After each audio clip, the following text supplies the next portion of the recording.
ಹಾರ್ಮುಜ್ನಲ್ಲಿ ಮತ್ತೆ ಉದ್ವಿಗ್ನತೆ, ತೈಲ ಟ್ಯಾಂಕರ್ ಮೇಲೆ ಕ್ಷಿಪಣಿ ದಾಳಿ, ಹಡಗಿನಲ್ಲಿ ಭಾರೀ ಬೆಂಕಿ, ತನಿಖೆ ಆರಂಭ.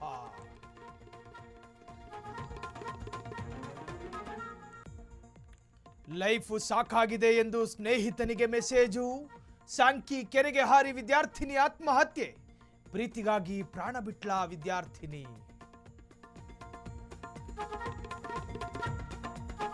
ಕಲಬುರಗಿಯಲ್ಲೂ ಸಿಎಂ ಟೆಂಪಲ್ ರನ್, ಶರಣಬಸವೇಶ್ವರನ ದರ್ಶನ ಪಡೆದ ಡಿಕೆ, ಖಾಜಾ ಬಂದೇ ನವಾಜ್ ದರ್ಗಾಗೂ ಭೇಟಿ.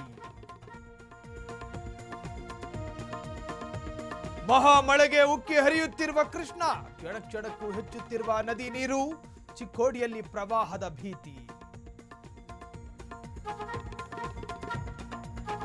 ಮಹಾರಾಷ್ಟ್ರದಲ್ಲೂ ವರುಣನ ಆರ್ಭಟ, ನರಸಿಂಹವಾಡಿ ದತ್ತ ಮಂದಿರ ಜಲಾವೃತ, ಮುಳುಗಡೆ ಆತಂಕದಲ್ಲೂ ಹರಿದು ಬಂದ ಭಕ್ತರು.